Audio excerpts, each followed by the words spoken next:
Good evening, everyone. Welcome to the final leg of our three-part series of the webinars around digital supply chain transformation. Thank you, everyone, for joining us here today. This introductory part was supposed to be done by Mr. Anil Chopra, Senior VP of Cyber Media, but due to some serious health issue, he couldn't join us here today. So I'm Shayan De, Senior Research of Editor, Cyber Media Research, and I'll be your host today. And together, we'll try to unpack something every organization is chasing right now: digital supply chains, automation strategy, and supply chain operations. So before we start, please note that during the course of this whole webinar, all the participants will all be in the listen-only mode. And if you have any question, then please click on the chat or Q&A window and post your questions out there. We'll do a separate Q&A session at the end of this overall webinar, and we will try our best to answer all of your questions over there. So I'm going to present my PPT right now, through which we will try to convey the procurement strategies for a resilient supply chains and the rising queries on it. So team, can I go ahead with my presentation?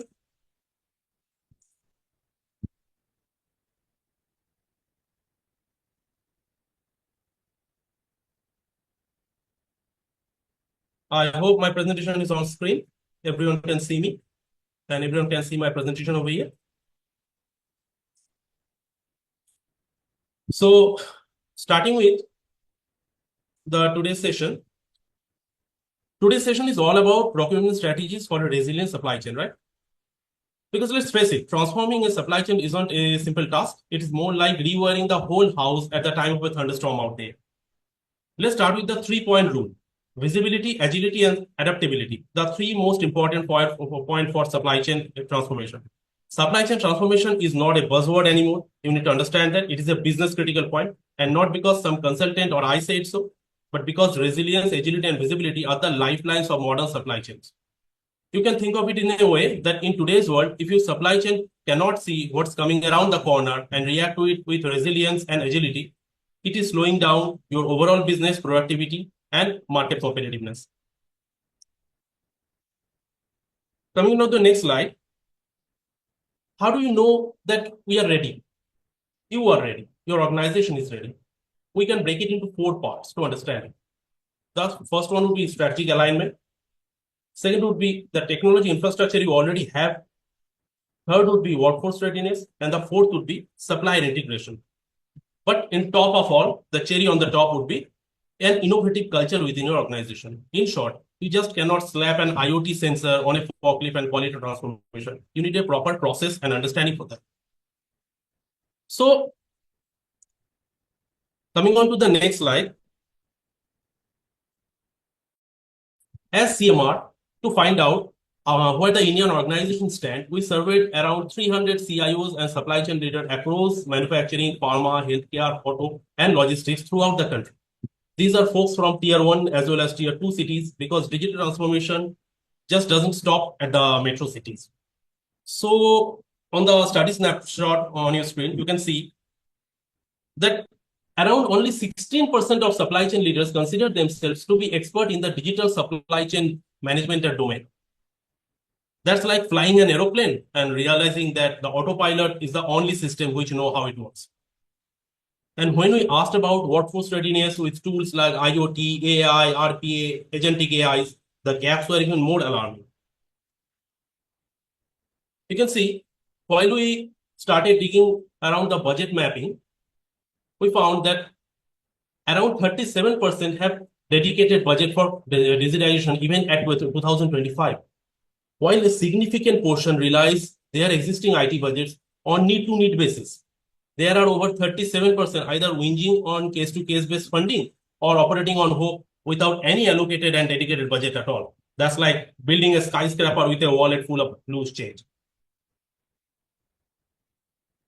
While looking for the top motivations, due to which motivations people are looking forward to the supply chain transformation, we found that the top motivations are primary motivation would be digitize supply chains, focus on improved visibility and increase agility. So that is the main point people are focusing on. While around 18% are expecting an exchange in CX performance as well. People are expecting that customer experience would improve by a lot. So clearly people don't want to be that guy anymore who don't know what's happening around their own supply chain. So what kind of organizational approach is required? a majority of the organizations are just trying to keep up pace with the trends. Around 37% are just reacting to the industry trends or competitive pressure. Why not going proactive? Why not leading the industry? Why only moving forward due to competitive pressure only? Later on, we also try to look for the transformation timeline in the industry. And there we found some good news. Around 43% of the leaders expecting transformation within next 1 to 3 years. It can be a good news, but it is not so good news at all, because that means the clock is already ticking and any delay could mean falling behind. And if your organization is still thinking about it, might be you are already falling behind.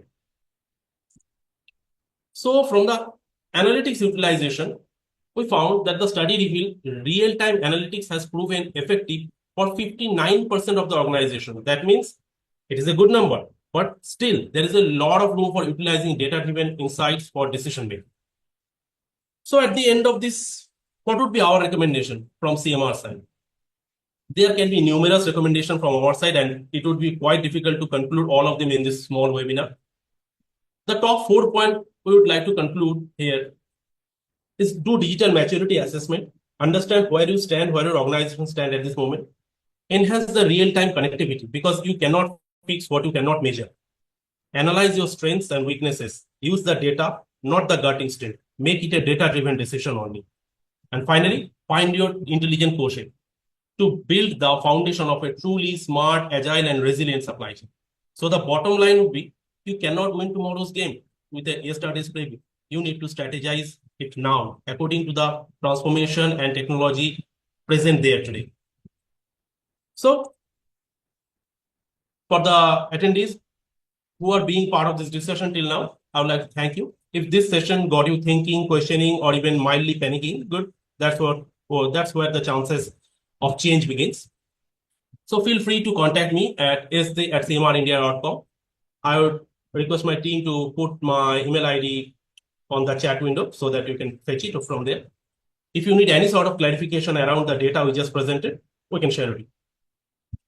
So now, before I hand it over to the next speaker, I'd like to mention that we will share a copy of CMR's latest market research report on navigating digital supply chain transformation, challenges and strategies with all the attendees. Plus, we will share a copy of the presentation of our next speaker, which is going to be very insightful, which you'll see in some moments. And on-demand links as well for this webinar, as well as for our past webinars, which are quite successful. All these will be absolutely free of cost for you.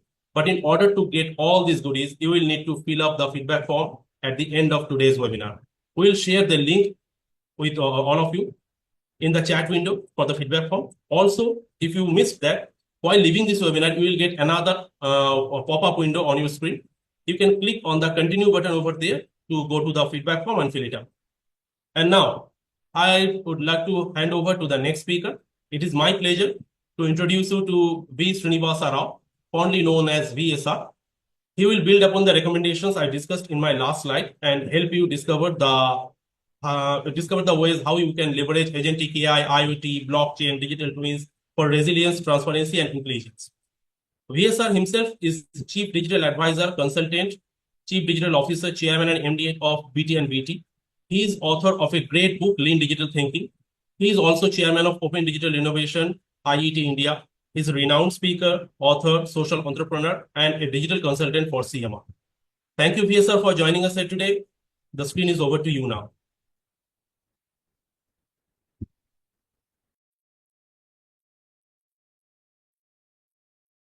Able to see the screen?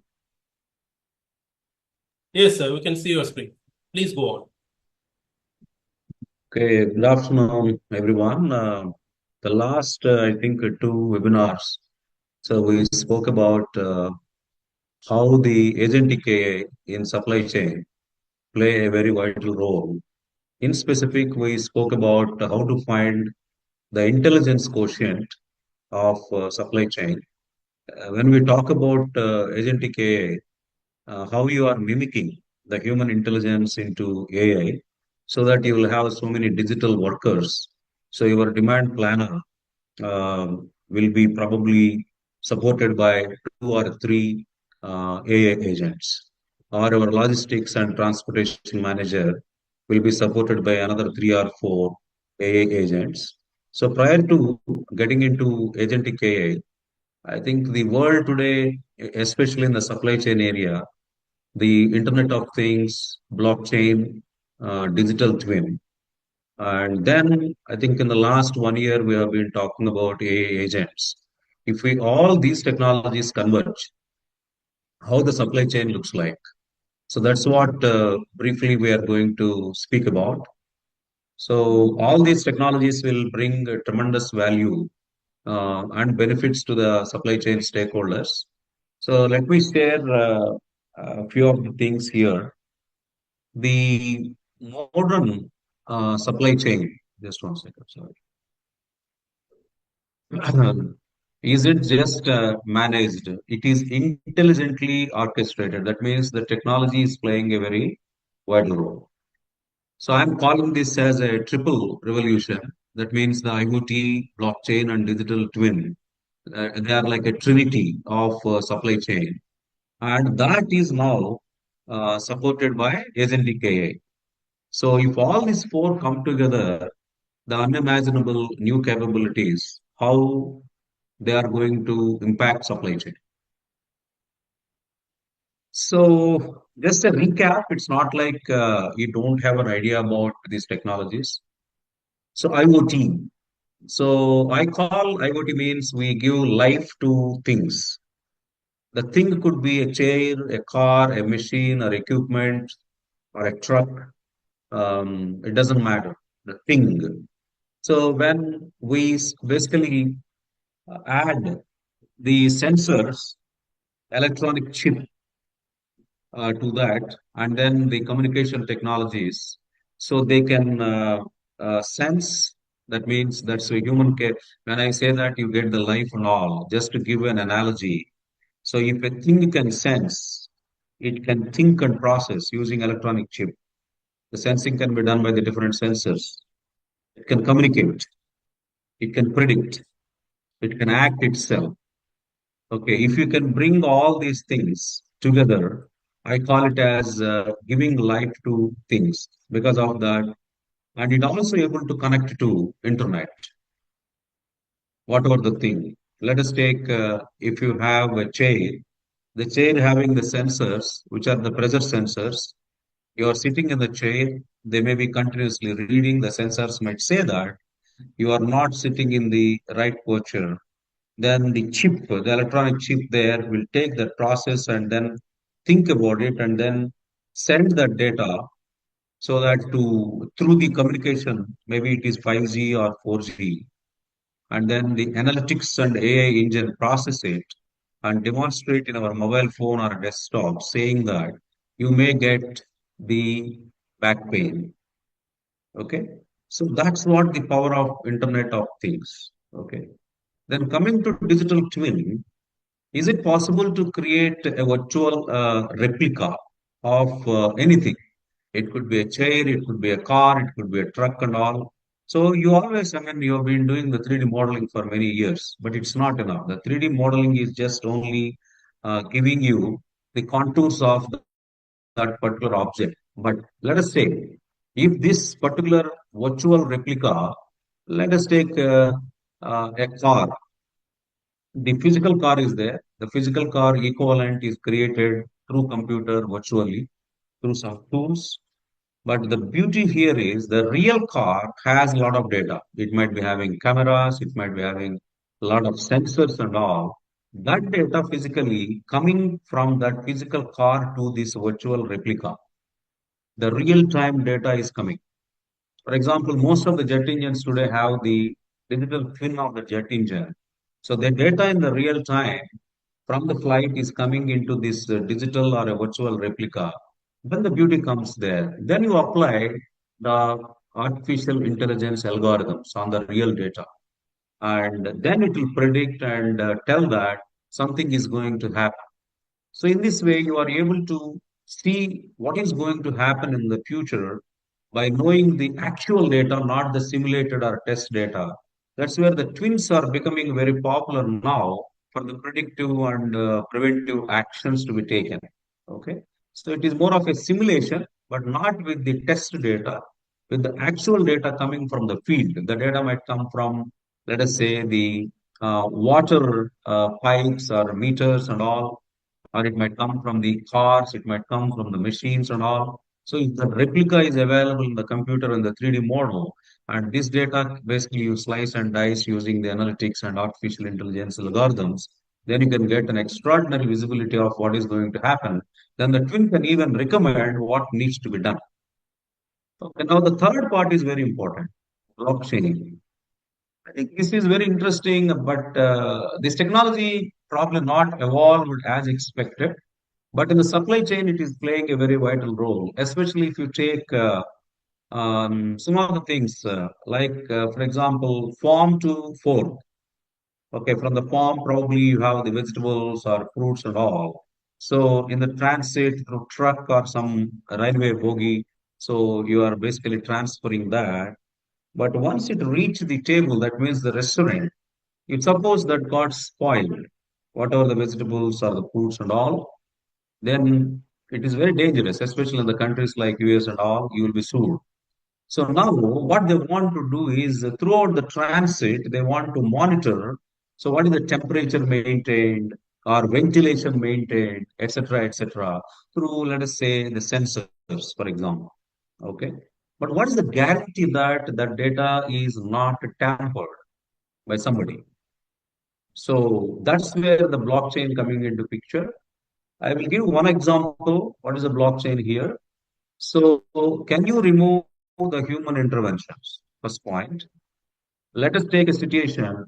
There is a land registration. Just for understanding, I am saying it may not be for the supply chain. So land registration, you usually have in different states some sub-registrar or who registers the land. Why that particular land register is required?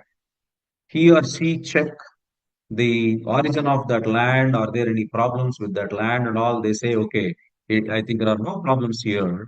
And imagine a situation we don't want that sub-registrar, and I want that to be done by blockchain. How it happens? Let us say that. Or another example, very simple, Bitcoin, right? So what happens is in the public blockchain, just to give you a concept here, there are 23,000 computers are there or nodes are there all over the world for Bitcoin. Whenever any financial transaction is triggered, that means transfer some X amount of Bitcoins to the other wallet from X wallet to the Y wallet. This transaction is published, okay, to all these 20,000 public nodes available throughout the world. Maybe 60-70% are in, I think, China. So it is published. The transaction is published to all 21 or 23,000 nodes are there today. I think 21 or 23,000 nodes. That means computers. It could be with you as an individual. It could be with some data center, whatever. So there are 23,000 nodes are available, and each node, like human being, validate whether this financial transaction is good or bad, whether it is having a authenticity or not. Instead of human being, at 23,000 nodes, there is a software that is called smart contract. With all the rules are defined to find whether the transaction is right or wrong. This smart contract is nothing but a software code. All the rules are defined, but this is run on all these 23,000 nodes, the smart contract. 51% of these 23,000 nodes must give the same result. Then it consider the validation is right. Why this much complexity? Human beings are not there. So what they do is mathematically they validate this particular transaction along with this smart contract and say that this transaction is valid. So once this transaction is valid at 51% of the nodes, then some of the transactions in the sequence what they are coming and adding at each node, right? It's not only just one transaction happen. Financial transactions all over the world might happen some few thousands and hundreds of thousands, right? When they are coming and putting into each node, when valid nodes are there, sorry, when valid transactions are there, they are grouped. Usually in Bitcoin, I think 2,000 transactions when they got accumulated at the node, they become a block. Multiple blocks are created. Again, that block is again validated. Okay. So if anybody tampered or something like that, I'm not getting into details. I'm just giving you an idea of how complicated it is to really hack it and tamper the data, because it is impossible for one human being to make sure the same result come at the 51 nodes by running the software. If you want to hack, then you have to hack those much. You don't have that much electricity, you don't have that much of a computational power, right? So now once the blocks basically come together, each block is again validated against some mathematical rules. And once that block is right, then it will be attached to the previous block. That means there are some codes available. Always the previous block code is represented in the next block so that they are all chained. Like that, the chain happens, it is a blockchain. I mean, this is something without any SRO, for example, in the case of land registration, here without the bank, we are transferring the money when there is no bank. How do you ensure it is properly verified, validated, the transactions are right, and the source and destination are the legal entities and all. All those things are done through mathematics and software code. And the data again stored like a ledger in the blockchain, not like in a relational database. Ledger means there is nothing you can delete it. You can have a transaction, then any transaction you want to delete it or add it and all, you have to add, delete and all. There is nothing like it is like it's like written on a ledger like of a transactions app, right? So these IoT digital twin blockchain are playing very vital role in the supply chain. Yes, let us come to an example of IoT example here. See, look at DHL uses IoT sensors in pallets and vehicles to monitor temperature, location, and shocks during transit if any shocks are there, right? So when they are monitoring these pallets and vehicles and the temperature location log, especially they reduced the spoilage in the pharma logistics by over 20%. Okay, how whenever the sensors are giving the data in real time, they know that something is going to happen bad or they're getting spoiled and all. Very proactively, they can do some actions like the proactive rerouting before the product loss occurs, or they might go to the cold chains nearby so that when the temperature difference was there and all, so corrective actions can be taken. Okay, so this is what um, DHL equips pallets and transport vehicles with IoT sensors. I told temperature they track the location, they track the shock and vibration. And these sensors are connected to a central platform, right? And look at here, each pharma product shipment is tagged with IoT enabled smart device or sensors. As I mentioned, it will read the um, data, alerts and analytics will be sent. I think already you know this, so let me conclude here the IoT real power. So product spoilage, the reduced detection time, it is real time now. Instant alerts will come so that they can take corrective preventive action. So it is very proactive, it's not reactive. Okay. Then coming to blockchain, as I explained, you look at here, there is a transaction. If it is a Bitcoin, for example, 23,000 nodes will be there all over the world. If it is a private blockchain, you might be having 10 or 15. You design that. I am just to ensure you understand better. So the transaction is always distributed to multiple nodes, and then the smart contract validates the transaction and put it into these 23,000 or whatever identified nodes. Then 2,000 plus transactions are combined as a block. And again, the total block is validated against mathematics and other rules, cryptographic rules. And if the block is valid, then it will go and attach to the previous block with a link or a chain. So the total, every time you will have the data about a transaction at all 23,000 nodes in the ledger format. So because of this, it is impossible or nearly very difficult for anybody to tamper the data, and you don't need any intermediary because smart contracts are playing the role of that intermediary. The rules and validations are translated to software code. So in future, there is no surprise or supplier agreements. And of course, it's already happening, but even tomorrow, your legal agreements also might become smart contracts. Unfortunately, today, the policies are not yet there. Smart contracts are not legally binding, but your internal policies can be defined in smart contracts. For example, if the procurement value is less than 5 CR, this needs to be done like this. There is no need to have a human verification for that. The smart contractor can do that. Okay. So Walmart partnered with IBM to trace mangoes and pork using blockchain. Time to trace a mango's origin dropped from 7 days to 2.2 seconds. The beauty here is, as I mentioned, whenever at multiple places you are taking the data about these mangoes, for example, starting from the origin to the restaurant or to the fruit shop. So at every moment of the time they are taking or real time the data is coming in and it is stored in the blockchain because we don't want somebody to come and uh, tamper the data generated by the sensors. So human beings we don't want. That's where all this distributed network blockchain is established. And if anybody has to tamper, they have to break the rules, whatever we discussed now. Multiple nodes, they have to ensure the data is tampered. And if it is a public, it is very, very difficult. Even it is private, if they have, let us say, multiple nodes are there. So breaking that is very difficult. So Walmart used this when a contamination occurs, immediate source identification can save lives. So the beauty here is in the blockchain, whatever data you captured at the different transit points from the sensors, they will not be tampered.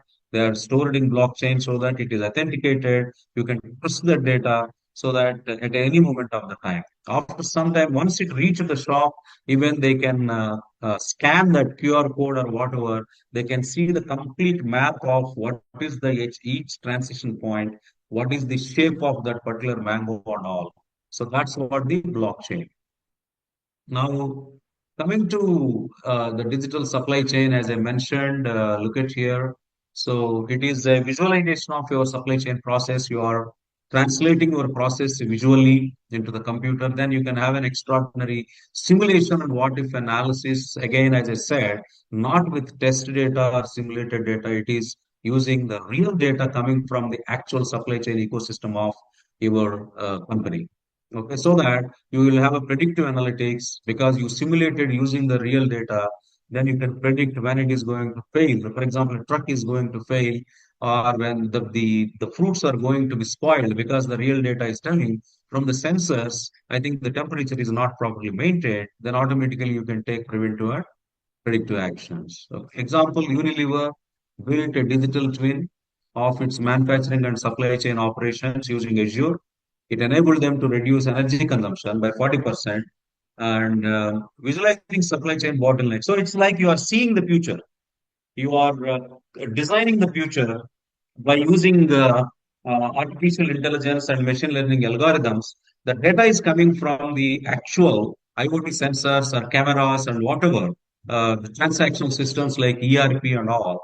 Then the twin, which has the model, it can simulate with the real data and show how the supply chain looks like. Okay. You can optimize logistics, network optimization, right? Target creates the digital twin of his delivery routes. And they can take the weather data, they can take the fuel price data, they can take the traffic data, and the simulation happens in the twin for that scenario. It will guide saying that if you can go to this route, probably the traffic is less and the weather is too bad, better you stop some places, and the fuel price is low at this, so probably gas stations, whatever, right? So this is the pure, power of the digital twins. Okay. So I think our main agenda in the last three sessions is mostly on AI agent. So that's why I just quickly run through what is that IoT role in supply chain, blockchain role in supply chain, and digital twin role in supply chain. Now, if AI agents come, right? So whatever the actions happening in the blockchain or digital twin or IoT, if AI agent comes, how the power will be force multiplied.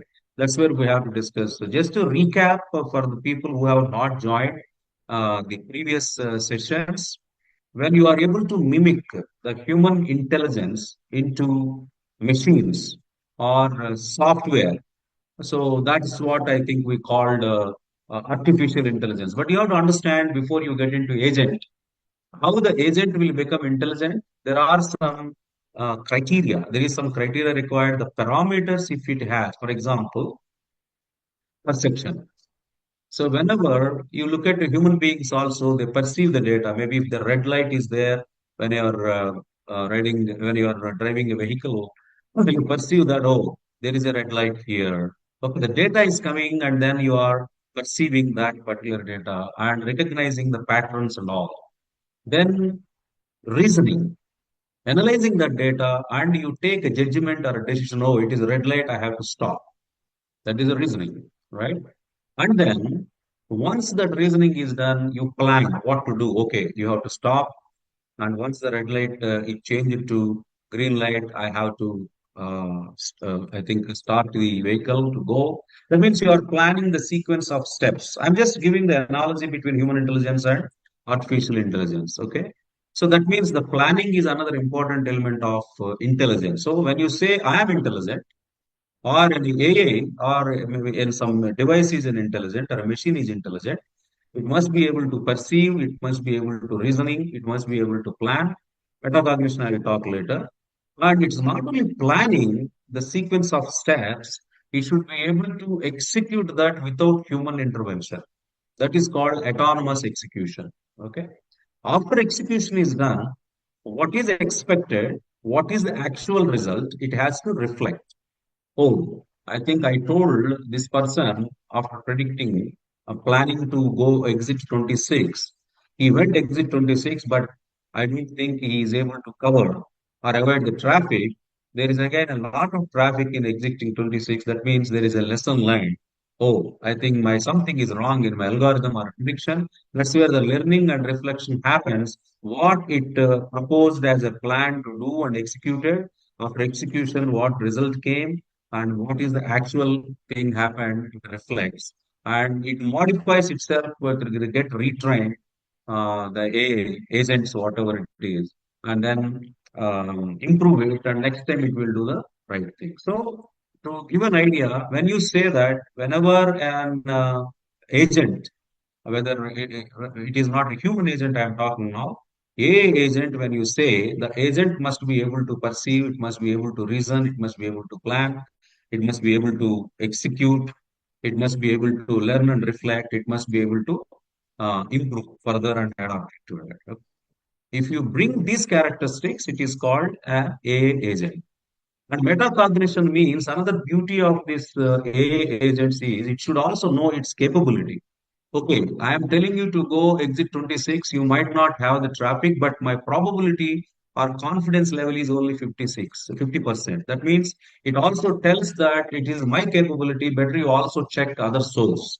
So if it is 90%, probably that means the cognition and metacognition. That means it knows about its cognitive ability and also alert the human beings. My cognitive ability is only 50%. Probability what I am saying might be right. Probably you intervene and get the data from other sources also to validate. It all depends on the level of probability what that AI agent can give the right results. So continuous improvement will improve that probability. Okay, look at one example here, AI agent. So see here, guys, I talk about perceive, right? Perception. So take one AI agent, it ingests the data from RFID readers. So this is basically for the inventory optimization across the various stores and warehouses. Look at here, AI agent ingests the data from, there is no human being here. The agent takes the data from RFID readers, barcode scanners, and smart shelves, weight sensors in warehouses and stores. Or it will take the data from POS, point of sale system, CCTV cameras, and all those. That's where it is taking the data and identifying the pattern that is called perceiving. Any AI agent you take, the first thing it starts, I think the agents, maybe few agents may be having only few of these parameters. Few of the agents are only for perception. Few of the agents could be perception and reasoning. So you don't need to have in one agent all these things. You may have it, or sometimes you may have only few of these characteristics what I mentioned. But you have to understand that it is an orchestration of multiple AI agents. What is doing here without human interventions? So the perception, then reasoning. So once the data come from all these things, what is happening? Automatically there is a reasoning happens. Okay, which items are moving fast? Because it got all these barcode scanner data, RFID data, POS systems, CCTV camera, which is checking the shelves and all. So what is in short supply, or which location has excess stock, All those things, that is where you are reasoning it actually. And then you come to some decision or a judgment. Okay. After that, what you have to do now, once you reason out, you have to plan. What is that? Create a real-time stock relocation plan. This again, no human being required here. The AI agents are doing here. So reroutes the stock from nearby stores. Okay, it will trigger that action. Or it may order automatically to the suppliers through ERP, no human being required. Automatically, it will connect with the ERP, raise the PO and all through APIs. Okay, then what happens is, so I'm sorry, in the planning, it creates, it planning basically. Then the autonomous execution that is submitted, the transaction is committed, automatically it will put the orders and place the restock orders and all. After that, so the execution is done. Then it will again, as I said, reflect. Okay, are there any missed deliverables? Even I have done a proactive steps here. Is there any overstock situations in some of the stores? Okay, all those things. Then it will see reorder rules if anything needs to be modified based on the data what it has, the actual data and predicted data. It will take that reflection and learning. Continuously, it refines itself and then basically improve the situation. Okay. So this is what the AI agent. Any questions till now? No, not yet, sir. You can go on. Okay. Just, all right. So we talk about now IoT, blockchain, digital twin. But what is most important in this session, I want you to understand here is you are bringing the human intelligence into AI. That means you are bringing the characteristics like perception, reasoning, planning, autonomous execution, learning and reflection, iteration and adoption. So, okay.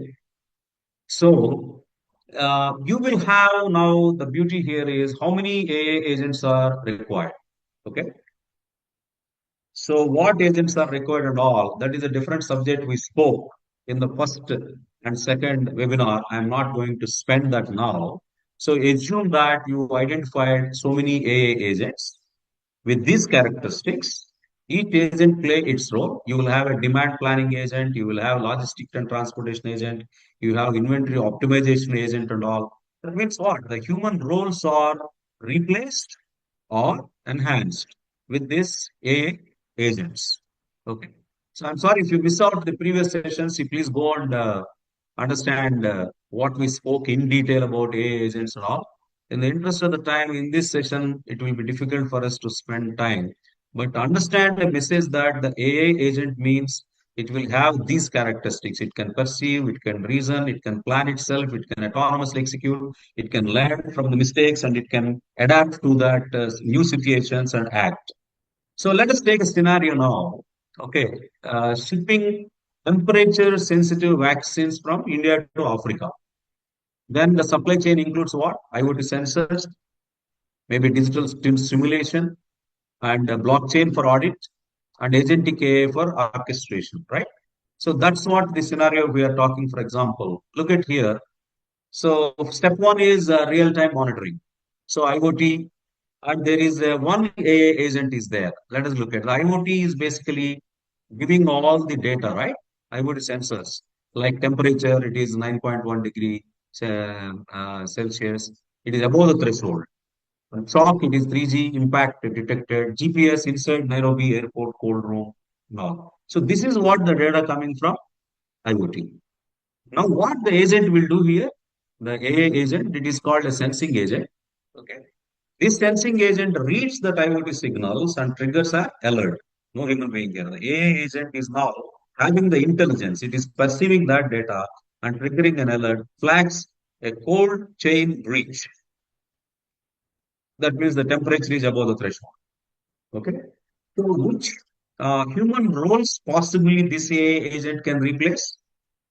Manual inspection by quality control staff, going and seeing and checking whether the temperature is here and some instrument going on, or human-led cold chain tracking and incident detection, right? So here the beauty here is the IoT and the sensing agent, AI agent are working together. This is only a hypothetical example. Step two. Now I want to use a digital twin along with the digital twin and AI agent. How? Okay. So what happens? Now the agent will simulate, okay, remaining shelf life based on now you got the temperature data on all other IoT related or any relevant data coming there. Then AI agent will trigger an action to the digital twin, saying that it will, the agent will simulate and predict with the actual data coming from the IoT sensors, right? So this is the simulation AI agent runs the what if scenarios. Okay, if suppose it is gone outside the threshold, if it travels another 2 hours, what will happen? Or it will go to the cold chain, okay, and then ensure the temperature is reduced. Again, we come back so that how much time you are wasting, and finally, what is the impact on the delivery time?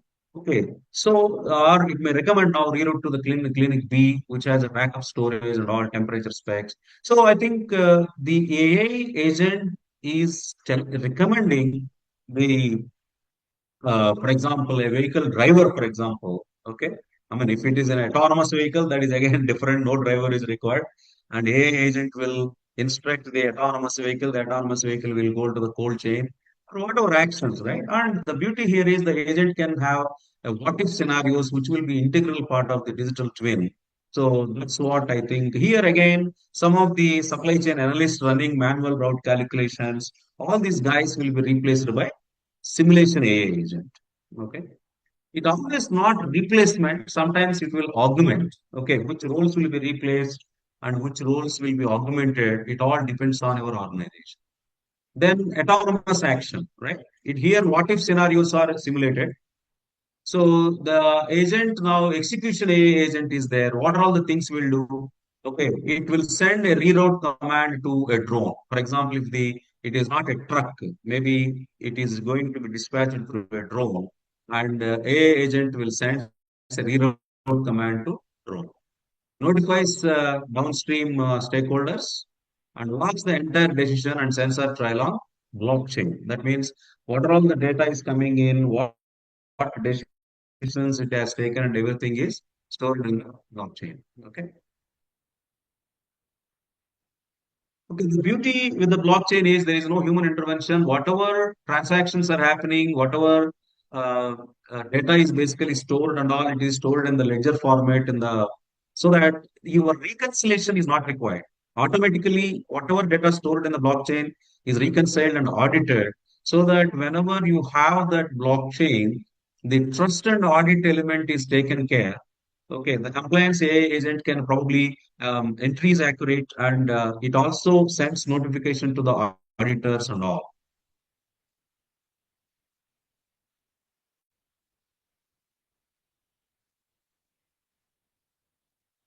Okay, so just to give an idea, cold chain inspector probably replaced and enhanced by sensing AI agent plus IoT, and then logistics agent, simulation AI agent, decision making. So this is an example how IoT, blockchain, and digital twin and AI agents work together. So I'll pause here. I think let us take some questions here. Sure, sure. Sure, sir.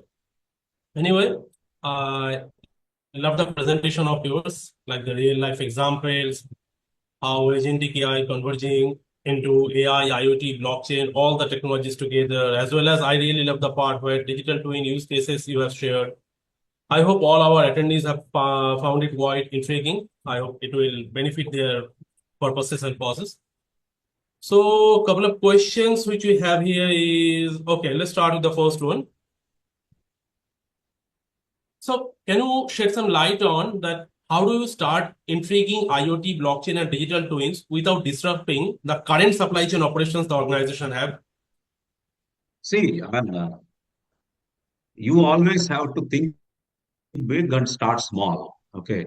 The current operations, if I can dissect, I will get into a smaller chunks of the works, right? So if you take maybe there are 10, 12 functions are there in the supply chain, whether it could be demand forecasting or logistics and supply chain, inventory operations or dynamic production scheduling. etc. Take one function and out of that again take a sub function and try to see where this IoT, blockchain, and digital twin and AI agents can be done. Not more than 2 to 3 months, you pilot it and see what is that suitability for our organization and ROI possibility. And you will also learn and you involve the critical stakeholders. That is the only way you can do it. But you have to think big. Let us say if you say supply chain, this is a 10 functions are there or 12 functions are there. And then let us take a demand scheduling or forecasting if you want to use the digital twin and IoT, blockchain and AI agents. First, you have to create as is process or as is map or ecosystem and what all the activities you are being performed using your SEM system and all, where the decisions are being made, whether humans are explicitly participating and all. And now you come with the to be processes where the human interventions can be removed with the AI agent, where the decisions are automatically taken by these AI agents with the prediction and algorithms. So that's where the to be agentic AI supported digital twin and other technological supported supply chain, how it looks like. So start small. As is what you have today using our existing automated systems, CRP plus supply chain, that is as is. Then 2B. In 2B, you should identify the spots, which scenarios I need a digital twin. A digital twin may not be required at every instance, or where IoT is required, what type of sensors are required. Is it really required to have the blockchain in this particular situation or not? What AI agents are required so that the human intelligence can be mimicked where the agents can probably do the work of the humans so that humans will have more time. So that piloting exercise needs to be done. Great, great, great. So starting small is the key. Now, Yes. talking about the second question, someone is asking that what are the key considerations and challenges in designing and implementing an agentic AI-powered SCM solution to optimize efficiency, transparency, and adaptability? So, I mean, the key considerations are always our outcomes, right? Whatever the function I take it, okay. If okay, so for example, in the supply chain, what are the outcomes you want to improve? Whether you want to improve inventory optimization is what your ultimate objective, for example, right? Or you want to reduce the lead time to deliver to the customer, or you want to ensure in the transit these products are not spoiled before going to the fruit shop or a restaurant and all, so that my customer happiness, or is it something you want to track the in real time? Where is my particular product? When it will come to me? The okay, or it is something like a reverse, refunding or whatever different things are there, right?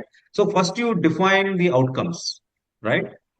So based on the outcomes, you know that whether the impact is high or impact is low and all, and select the functions which are going to impact your outcomes. So always it is an outcome based, not just simply this process I will use agentic AI and all. You look at what outcomes this particular I want to improve. If I want to improve these outcomes, which processes I have to refine using agentic AI and other technologies, then you start the work. Sure.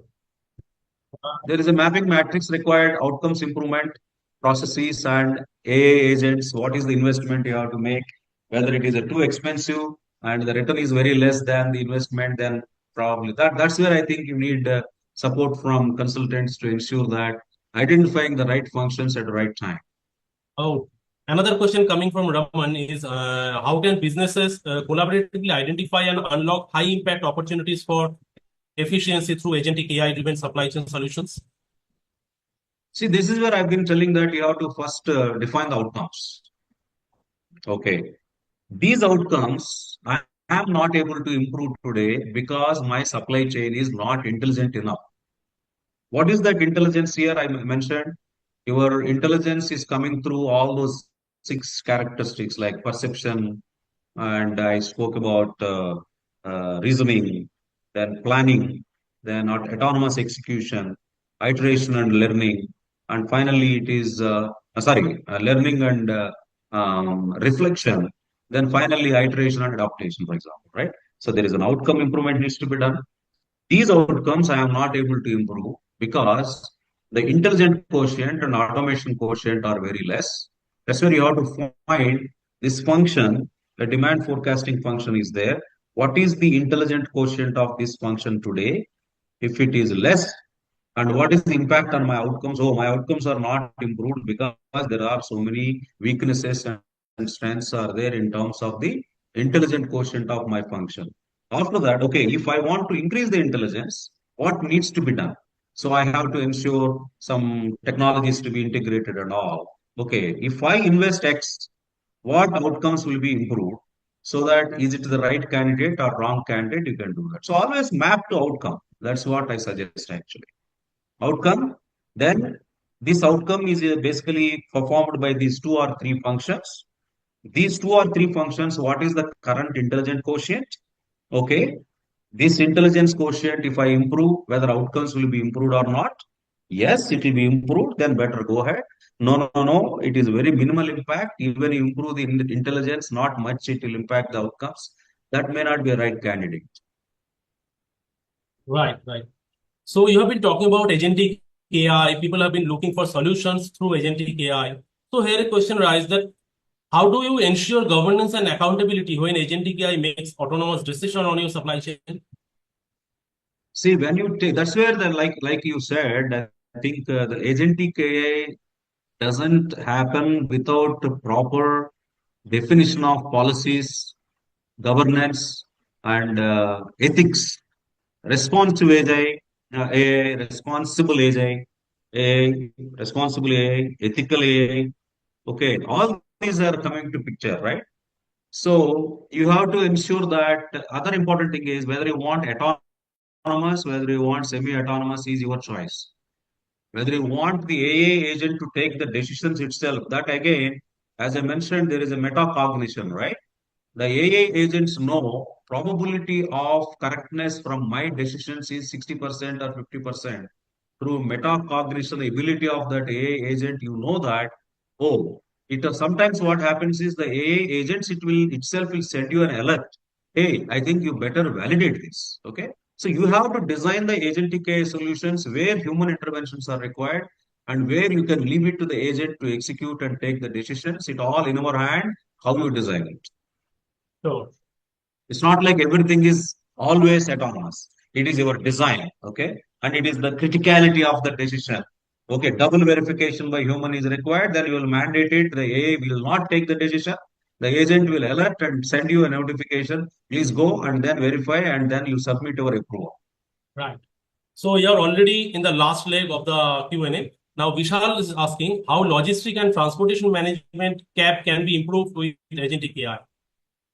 So that's what I mentioned. The logistic and transportation, certainly you better have the combination of this, what I said, if not blockchain, you keep it aside, IoT, and a digital twin, right? In the logistics and transportation, the IoT plays a very vital role. Whether they are the sensors for the trucks or drones, whether you have the sensors for these items which you are transporting, whether perishable items or non-perishable items and all. I already explained some examples, right? The IoT data is coming. So that's where the data, the AI agents now will take the data, perceive it, and reason it and then give you a very well recommendations. Hey, the temperature is going up here. Oh, you have to, I think, take this particular thing to the cold chain nearby, which is available at this particular place, for example. Hey, your truck, I think, going this route. Okay, so I don't think that's a better route. You have to go to the exit 46 and it will have a less traffic and you can go faster. For example, the AI agent is now perceiving the data, reasoning it, and planning it and automatically executing if it is in a drone, for example. You don't need any human being, right? Automatically it will give the instruction. You have to go this route, weather is not good at that route. I think you better direct change this and go this route and all, right? So I think IoT, digital twin, okay, then you want to simulate and see that routes and everything, then you can have that. It need not be mandatory. But some of the solutions, the digital twin also play a very vital role. For other solutions, very simple alerts can probably help you.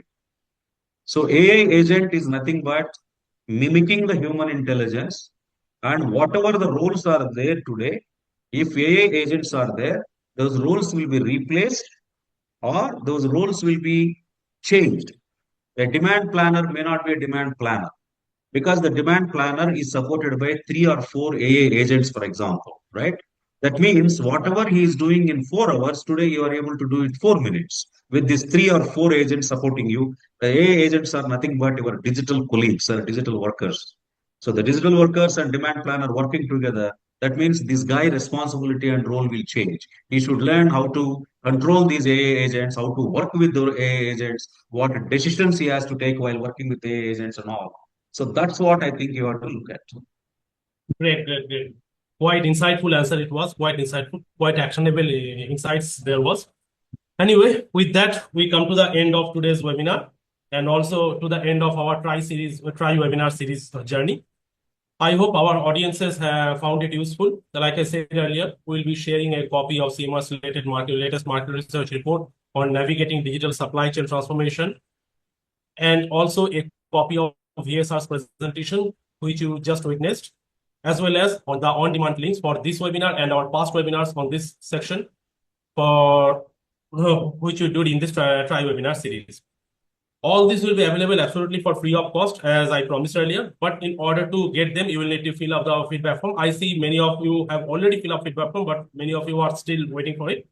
So please click on the chat window and find the link from there. Otherwise, alternately, you can leave the webinar. Another window will pop up and a continue button will be there. Clicking up which will take you to the feedback form and you can fill it up there. So I hope all of you have found it quite useful, insightful. We also thanks VSR for these wonderful insights. Thank you all for joining us here today. I wish you have a very wonderful evening. Thank you. Bye-bye.